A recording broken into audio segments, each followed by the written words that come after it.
This has probably got to be the most intense dressage exam I have ever seen, and I am the one who actually created it. It's 12 pages long ever since my instructor actually filled it out, so today we are going to be grading her exam. Hello everybody and welcome to today's video. My name is Rebecca Ravenbird. I'm the owner of Emerald Hunters on Stars Dapple, and today I am grading my instructor's final exam. So for this exam, there was two portions to it, and this is the written portion, and then she's going to do a teaching demonstration, but basically the idea is I'm going to ask her some theory questions, some diagram creation, scenario response, and things like that. And we're going to take a look and see how she did. Alright, so part A is theory knowledge, and this is where we're asking about fundamentals and technique and different little phrases that we have within the Emerald Hunters dressage method to see how well that she knows each of these methods, because she's going to have to teach these methods to our students. She's going to have to know and justify the reasons for our dressage methods. For the first question, it says,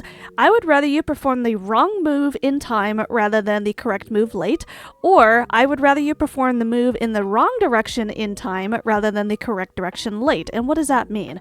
So these phrases mean to move on go regardless if you make a mistake or don't know the move at all. For example, if you're asked to do a C curl to the left but panic and forget your left and right, as well as what the gate C means, and you do a curl A to the right instead, you move on go anyways and finish the move regardless of it being wrong. The reasoning behind this is that a move being done late stands out a lot more than a move being done incorrectly but in time. Moving late also affects the entire line of riders. Yes, so she's definitely right on that. We would rather you do the incorrect move in time with proper go timing rather than the correct move late, because then that affects your gaps, and it also stands out quite a bit more than if you had actually, done the move correctly. So she is going to get a full 10 points on this question. So what I'm going to do is I'm going to highlight all of the correct answers here. And I think what I'll do is I will also put a little 10 points down there to mark off that she has 10 points. List and describe in detail the three different types of transition timing. So we have gate transition timing, direction transition timing, and combined transition timing. So we are borrowing that method from Pink Queen's Legacy's perfected dressage method. So, and then it also says to please state and define one move per type of transition timing. So she says gate transition is referring to changing gate, direction transition is referring to changing direction, and combination of the two, which can be done at the same time. Okay, so she says a triple curl is a gate transition when straight change gate. Yes, perfect. So she got that little phrase right. Then she says a fate is a direction transition that you have to go the opposite way when you're straight, and a T fate would be a combination between both transitions that you have to change your direction and your gate at the same time. Okay, so very nice job on that. The only thing I would mention is the fact that when you're doing a T fate, so a T fate is a trot curl in the first direction and then a walk curl in the opposite direction. The biggest thing is that you actually have to change your gate first, then your direction, but she said here that you change your direction first and then your gate. I understand what she meant, but it is important to understand that our method asks for the gate change first rather than the direction change. So we'll go ahead and give this a full mark here, so 10 points to you. You notice that a rider is a bit too close to the rider in front of them. You ask them to perform walk half strides to slow down. However, the rider tells you that on their screen they are perfectly OT. Who is correct in this situation and why? Okay, so this is talking about screen delay and what you as the instructor see versus what the rider sees on their screen. The commander is correct in this situation because what is showing on the commander screen is more important than what the rider is seeing. Many factors can affect gap sizes, such as generalized server lag, which is definitely true. The entire server could be having a lot of lag, individual internet connection, etc. So it's not the one size fits all in regard to gap guidelines. For example, OT means that my horse's nose needs to be ahead of the saddle and not in the nose holder most of the time for it to look correct for the commander. Okay, so what she's saying here is that typically OT would mean that my horse's nose is on the inside of the saddle. However, if I need to compensate for more lag or more screen delay, then I need to compensate by either going ahead of the saddle or going behind the saddle. It just depends on what the commander sees. So yes, it's more important that the commander in this case is correct, because that is what the overall, the end product is. The end product is to see what the commander is seeing and not necessarily what the rider is doing. So go ahead and give 10 points there. So, interesting question here. How, when, and why are riders expected to use their cameras during dressage? Cameras should almost be constantly moving during dressage. Yes, absolutely. It's important to have your camera at a bird's eye view while riding straight and move your camera towards the intended direction before performing any move that changes your axis. Yes. You also need to turn your camera in the proper turn timing and partner moves. That's true as well.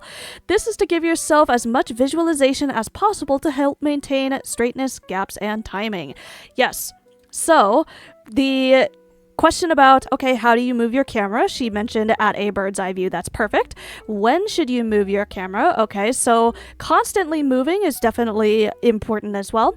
But definitely anytime you change directions, change your axis, and also for partner moves, that's really important. And why are riders expected to turn their cameras during dressage? It helps maintain straightness, gaps, and timing. So she got that one 100% as well. So nice job to JD.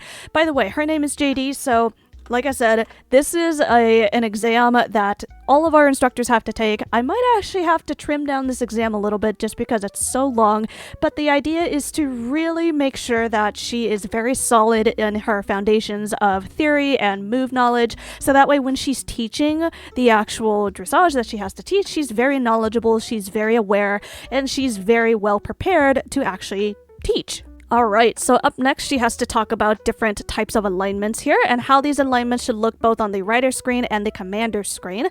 So for comb alignment, riders will look side by side to the commander, and on the rider screen you should be NTT ahead of the leader at the trot. Yeah, so here we are asking for the riders to be at a trot, a hypothetical trot, just because the alignments look different at different gaits. So for the sake of standardization and most of the time during dressage we are at a trot, we are asking for the trot alignment.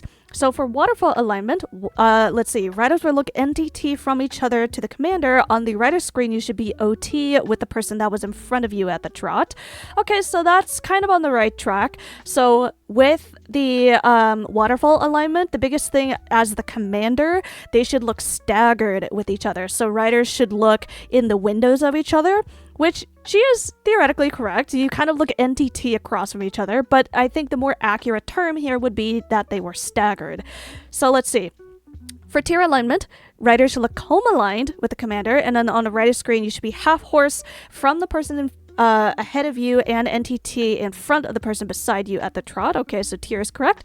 And then for a slant alignment, riders will look NTT to the commander. On the rider screen, you should align boot to boot with the person that was in front of you at the trot. Okay, so pretty solid answers here in my opinion. Really the only thing was just the comb alignment, the waterfall alignment and the fact that it should be staggered. So I'm gonna give a 9 there, but still overall a very strong score. So how do slant moves work while on a slant? So slants are very mathematical.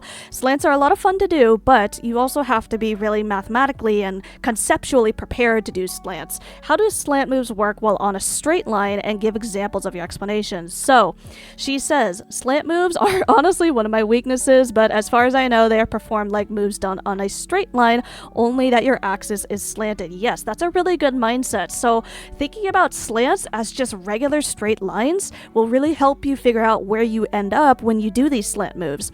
Slant moves usually involve degree measures 135 degrees for a back slant, so if you are slanted at a 45-degree angle to begin with, and you need to perform a curl over, you would end up 180 degrees and still end up slanted 45 degrees, only going the opposite direction.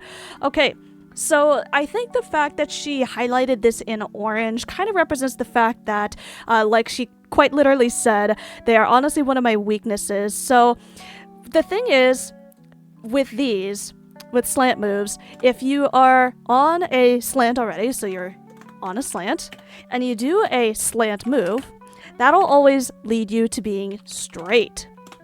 Versus if you're on a straight line, and then you do a slant move, that will put you on a slant. So this is kind of the answer I was actually looking for in this situation. So I'm gonna go ahead and mark that in pink. Actually, no, let's mark that in sort of a more vibrant red color so we can see that a little easier. So in this case, let's see, how many points should I give here? I think she is technically right. So you said if you do a 45-degree angle to begin with and you need to perform a curl over, you would turn 180 degrees in the other way, but you're still angled 45 degrees. So I am going to give, let's see, I'm going to give about a 6 points here because she mostly got it right, but this is really what I was looking for.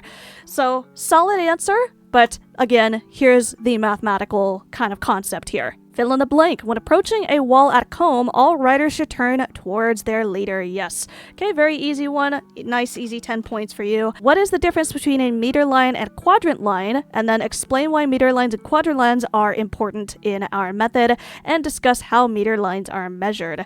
So, the meter lines run from E to B, which is correct, and the quadrant lines run from A to C. Very nice. So the meter lines are the shorter lines that are running parallel to the midline, and the quadrant lines are running parallel to the center line, and they are the longer quadrant lines. So these lines are important for our method because they help us maintain straightness and cohesiveness in regards to timing. She's definitely right about the straightness. Let's see. She also mentioned they give symmetry to any shapes we perform. Yes, that's kind of what I was looking for the most. Meter lines are measured by increments of 5 starting from X. Okay, very nice job on that. I'll give you a solid 10 for this. Here's a hypothetical question. Riders are about to perform a waterfall. What needs to happen before they begin the waterfall for their performance to be optimal? What needs to happen during the waterfall for the riders to merge cleanly back into OT gaps? Okay, so this is kind of talking about how are the riders preparing themselves and how is the commander helping them to prepare for a proper, nice, clean OT gap merge. Before they begin the waterfall, their gap sizes need to be near perfect. This will help them as they perform the waterfall by placing them in the correct gap size to begin with as they're going down the arena. During the waterfall, they need to closely be watching the person who was originally in front of them to make sure they are in OT gaps with that person. Yes, so they need to be OT across. I think if I had to be really picky with this answer, I would maybe take off a half point because you're not OT gaps with the person in front of you, you're OT across with the person who is in front of you, but I'm still going to give the points anyways. So if done correctly, they will hit the other wall in time to merge cleanly without any adjustments. Yes, so the idea is to set yourself up for success. And that means that having your gaps in good gaps before you do the waterfall and during the waterfall you have good alignment, then that means you can merge back into OT gaps without having to catch up a lot or without crashing into each other. Editing back here, I actually just realized that she did technically miss a small part of this question, and that's the fact that in addition to having really good gaps before you do the waterfall, having really good alignment during the waterfall, the third component is that you actually have to have really good turn timing. So when your nose hits the edge of the dot that you're trying to turn onto, that's when you actually start doing the turn, so that way you're turning onto the center line or wherever you're trying to merge onto to get back into your OT gaps. So it's a three-part question here, but I'm not going to take off any more points or anything like that retroactively here, just because, like I said, she pretty much got it. So it's just the turn timing was a small component that even I forgot about until just now. So that is a correct answer here. Very nice job on that. And this is the last question of section A here. These were really long answers, and I really appreciate the length and detail of these answers. Why is knowing your axis and orientation an important prerequisite for working on more advanced moves or routines? So she says, if you can acknowledge your current axis and the direction, you can think ahead and understand where you and other riders should end up after performing any given move. This understanding can help you perform the move more accurately because it allows you to use your camera preemptively. That's a really great point.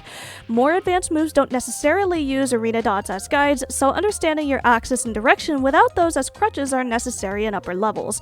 Yeah, so your ability to use the arena beyond the dots and lines is also really helpful, right? Because you can use your camera to know exactly where you should end up. You can use your camera to know exactly how the other riders are going to end up relative to you, and knowing exactly how to maintain straightness on your axis and orientation is just generally really good knowledge. It's kind of like driving a car. Your ability to stay within the lines of the lanes that, stay within the lanes that the lines create is going to create a safe driving experience for yourself and for other drivers.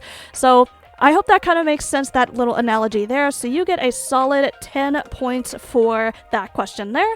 So all of these questions are worth 10 points. So I believe, really, if anything, I think this section receives a 99 because she only missed 1 point on one of these questions here. I forgot which one it was. Yes, this one here is number 6. So a score of 99 on this particular section. So that is solid. Very, very nice there.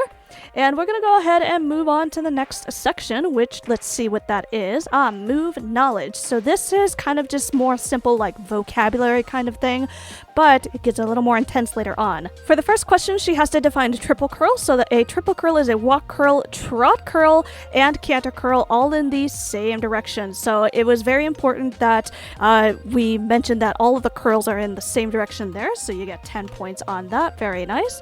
The next question says that a retreat curl is a curl plus a curl over in the same direction. Yes, that is correct as well. So if we were doing a retreat curl left, you do a full curl to the left and then continue into a curl over left. So how does a delayed double C curl wave work? So this was kind of making her think about how do all of these terms modify how a move works. So then she says on the first go, the odds will curl left and evens will curl right while at the walk. Okay, so that's great. So she mentioned that there is a first go command and that the odds will curl left, evens curl right, and then resume the original gait once straight. So for us, if for example we were doing a trot, so we're going to do like as an example, they're at a trot and then they do a C curl. So they do the C curl at the walk. Then they have to go back up to the trot, right? Because the idea is that you resume the original gait you were going in before you did this move. So same thing applies here. She got that very, very close detail. Resume the original gait once straight. And then on the second go command, odds curl left and evens curl right again at the walk and resume the original gait once straight. So perfect. Very detailed answer, and she got that completely right. So definitely the hardest thing about this question was making sure that you have all of the details of each modifier. So the delayed, double, C curl, and wave individually, and then making sure that you resume the original gait in between each go command. Perfect. Number 4, define all 6 of our letter combinations. So our letter combinations, we have a lot of them, but the idea is that she is cognizant of how these patterns work. So an I pattern is a walk then trot. So for example, an I curl is a walk then trot pattern, walk curl then trot curl. Then the opposite is a T curl, so that's a trot curl then walk curl. B curl is a trot canter pattern. Q curl is a canter trot pattern. Orbit is a walk canter pattern, and Pluto is a canter walk pattern. Perfect. I know that this is something that JD has a tendency to struggle with, memorizing all of these six terms here, but she got it, so that's great. These are the slants, right? So I purposefully put these slant questions in this exam so that way we are fundamentally very well prepared on our intermediate slant knowledge, and beyond, of course, our beginner level, right? Because she's most comfortable teaching beginners. However, I still want her to be proficient with the slants in the event that she ever has to substitute and teach slants. So, okay, a back slant is a 3/8 of a curl slanting down and away from your original orientation. That is correct. Let's see. Fish is a 5/8 of a curl, very nice, and that is slanting down and away from your original orientation and crossing over your original axis. And a ribbon is a 7/8 of a curl slanting up and away from your original orientation and crossing over your original axis. Okay, so she got all of these correct, which is very nice. It's very important to understand the fractional relationship with all of these angles because, again, the idea is that she needs to be able to teach these in different ways to different students, right? Because some students might understand it as a fractional number, but some students might understand it as more of a directional explanation and how you cross over your axes, or if you don't cross over your axes. Question 6. Riders perform a curl comb off the wall to the left. Okay, so they're going to go in this pattern here. You'll call for another curl comb to the right. Generally, riders where will the riders end up? So I'm actually going to open my Microsoft Paint and just show you how that looks. Alright, so we said a curl comb off the wall to the left. Okay, so therefore, we're going to do this curl comb to the left like that, and we're going to pretend that the wall is right here. Okay, and then the next instruction is that you call for another curl comb to the right. Okay, so the curl comb this time, they're going this way, but then they do the curl comb to the right, and they should end up like that. So her answer, she says, if they were originally coming from the A wall, riding up the B wall, they would end up on the C wall. Okay, so let's see. So she says if they were coming from the A wall, riding up the B wall. Okay, so let's see. Let's pretend this is the B wall. Okay. And they're going so they're going towards C. Right, so they're going towards C that way. If they were originally coming from the A wall, riding up the B wall, they would end up on the C wall. Yes, that is right, because they are ending up going towards the seawall. I think a slightly more detailed answer would have been that initially they're ending up going towards the E wall like that, but then as they do the second curl comb, yes, they do end up towards C. So I'll go ahead and give her the full points there. Up next, we have to define a combo. So a combo is a curl over in one direction, full curl over, a curl over in one direction, full curl in the opposite direction, and then curl over again in the original direction. So remember that a combo, that is going to look something like this. Curl over in the first direction, and then full curl in the opposite direction. Very nice. And then finally, let me scroll down here. There we go. And then finally, curl over again. So that is how to do a combo. Very nice job on that. All right, so name a move that reverses the line orders. So this is making her think about the relationship of other riders within a rider line, rather than just, straight up regurgitation. Like, what is the overall effect? What does a curl over actually do to a line of riders? It reverses the line orders. So very nice, curl over. That is an appropriate answer. All right, moving on.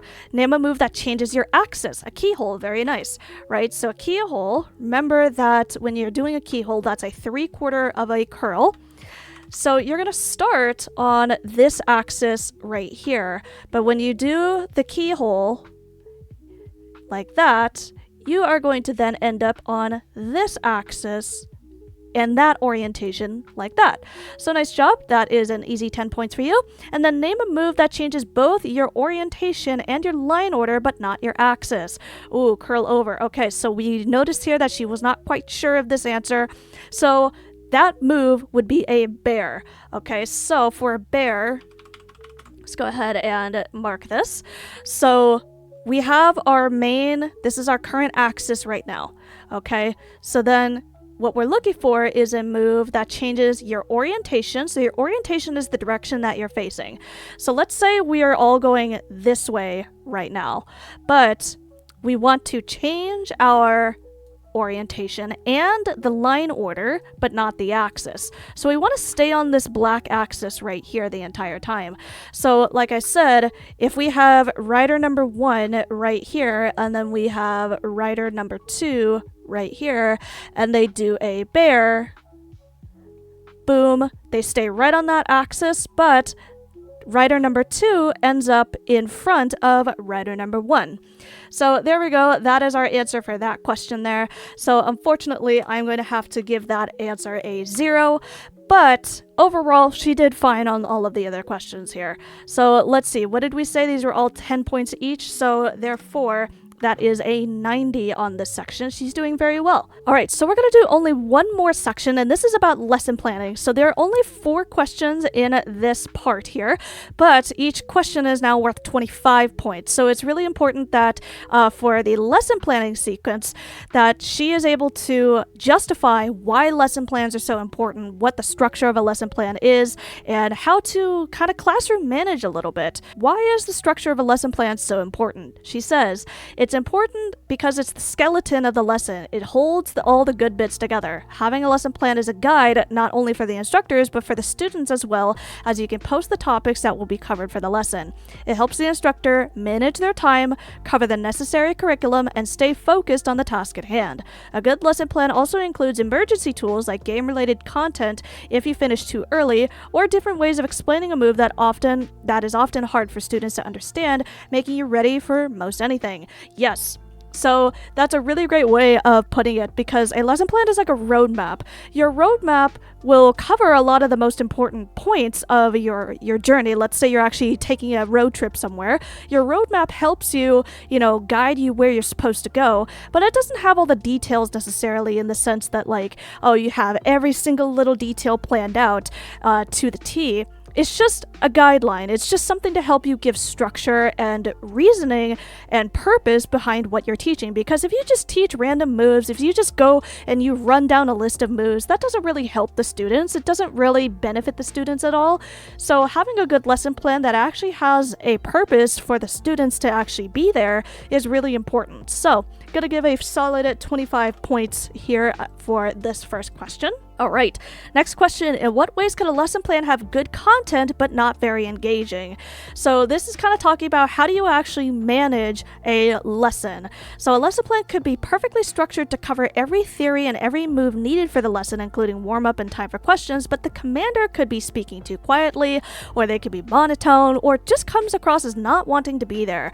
So yes, the idea is that your structure, the ideas that you have in your lesson plan, they could be great, but you as the instructor have to take the next step and make it fun, make it engaging, make it worth people's time to be there.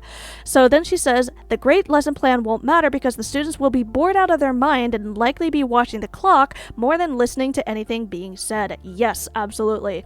So having a lesson plan that keeps students focused and engaged and active during a lesson is 10 times better than just running down a list of moves, which is what a lot of people do. I see a lot of clubs and teams just running down a list of moves and expecting that to be the lesson plan. If you are teaching something new, and likewise it takes a long time to cover as it has a ton of information, the students need a break to refresh their minds and soak in all that's been said, or they'll just shut down and not be able to retain any information that's given. Yes, so it is scientifically proven that you need to take breaks at some point during the learning process in order for you to retain that information for a longer period of time.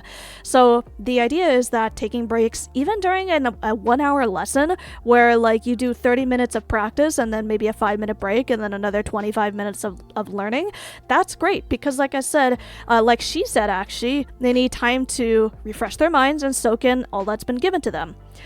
Keeping students on the move and performing moves is just as important as giving them a break, as standing still and listening to an instructor babble on can get repetitive and boring. Yes, so again, the idea is to keep the riders moving along, whether that's actually them physically moving or that's actually having them take notes or do demonstrations with you or follow you or, do something other than just standing there and hoping and praying that they're listening to you. So ultimately, using an array of different teaching styles is important to keep students engaged and excited about learning. Yes, absolutely. So I'm glad that she covered everything about vocal technique, taking breaks, confidence, and doing games and exercises. Yeah, because a lesson plan, having good structure of your lesson plan is only half the battle. The other half of the battle is actually making it fun and worthwhile for your students. Okay. 25 points to you. The next question is, in what ways can you make a lesson a safe and positive learning experience, considering discussing mindset, attitude, specific phrasing towards students, etc.? So this is kind of more about teaching philosophy and just kind of how you present yourself to the students. Being empathetic, patient, and understanding are all important qualities to have while teaching to keep a positive and safe atmosphere for students.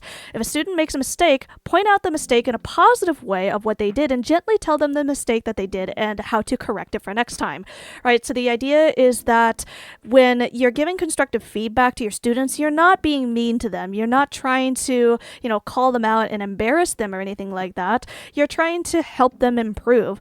So praise writers often for the good that they do, which she gives an example that says, Ayla, you went the correct direction and your go timing was spot on for that, but you were a little bit late for your transition timing on my screen. Remember when straight, change gate, and let's try that again, and you've got this. Yes, so yeah, she did very well on this question, right? Making it a positive experience, because the idea with dressage practices is that you're supposed to be learning and growing and mastering the things that we're teaching you. So the more times that you repeat something, the more likely you're going to master it. Now, obviously, we don't want you to be doing curls for, 30 minutes at a time. That's not productive either. But at the same time, having us give you constructive feedback and actual tangible technique on how to actually fix your mistake instead of, oh, just do this time, or, oh, you were late and just leave it at that. We actually give you, solid advice on how to do it, but also, making sure that we point out, hey, you did something right. You did part of the move partially correct, and that's still a good thing. So, oops, that's not a 10, that's actually a 25 there. So this says, what would you do if your lesson was not going to finish the content that was planned for the day? For example, if you planned to teach these 5 moves, but you only got through A, B, and C, what would you do if your lesson finished early? So these are 2 separate scenarios on just kind of, the time management of lesson planning. So if I was not able to fit my lesson plan into the lesson for the day, I would cover the most important moves first. And these are the ones that exist on the exit test. So for our exit test, this is basically the rank up test in order to rank up from beginner to intermediate or intermediate to advanced. So making sure that we cover those at a minimum, because those are the ones that are actually going to be tested on. We are a moves-based club where we have a lot of moves in our club that we ask you to perform. So, and then she says, I'll see if I can fit the other ones afterwards. However, if some of the moves are the ones that require the knowledge of a prerequisite move, I wouldn't skip the prerequisite move and would be forced to not teach those either. I would try to leave off at a good stopping point and not in the middle of a point. Anything that I didn't fit would carry over into another lesson, and if my lesson finished early, I would have referenced my lesson plan for any game-related content that we could play, or finish off with something fun like off-rail dressage. Yeah, so just 2 different strategies on what to do during a lesson plan when perhaps the time management is ahead of time or behind time, so I would give that a solid 25 points as well. So very nice job on these sections so far. In the next video, we're going to talk about her scenario responses, so like what she would do in case someone was like breaking rules during a dressage practice or anything like that. And then we're also going to look at her dressage diagrams that she drew for this test. So the diagrams we felt were really important, so that way if she ever needed to visually explain how a move works, she could actually draw it out and draw it accurately. So thank you so much for watching this video. Be sure to subscribe to my channel so you don't miss out on part 2, and we'll see you in the next one. Bye everybody!